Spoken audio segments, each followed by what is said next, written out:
MSNBC's Zach Roth has been reporting on the Transportation Reauthorization Bill, and Senator Bill Nelson from Florida is the ranking member of the Committee on Commerce, Science, and Transportation. Senator, let me ask you first, would you say that Congress currently is underfunding U.S. transportation systems, the ones that are in need of most funding?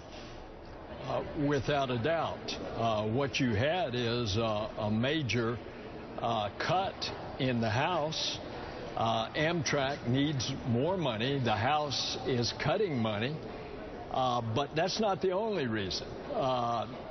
If speed ends up being what is going on, there are parts of Amtrak on that Northeast corridor that already have electronic train control.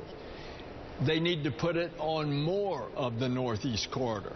So if he's coming, as the report that you just had, at 100 miles an hour on a curve that ought to be 50 miles an hour, if he had that electronic control that's on other parts of that Amtrak line, he in fact would have had it automatically slowed down instead of what appears to be the engineer's mistake. So we have former Transportation Secretary Ray LaHood saying he wants to wait for the full investigation of the NTSB before making any direct correlation of issues with funding, but he did say that America is in crisis when it comes to its infrastructure. He's a also former Illinois Republican congressman. But Senator, when we talk about the need and the aging infrastructure of America, why isn't that more on the minds of you and your colleagues? We've spent $60 billion in trying to rebuild Iraq. Shouldn't we try to take some of that money or that type of attention for money and pour it into our own country? Absolutely.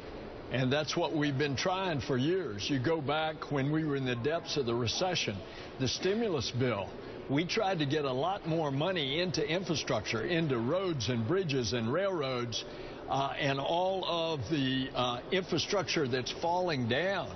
We tried to get it, and we didn't get the votes. There are not the votes here. Is it going to take more of these crashes and deaths to wake up the members of Congress who keep wanting to slim down the budgets going into infrastructure? Senator Bill Nelson from Florida. Sir, thanks for taking time out to me.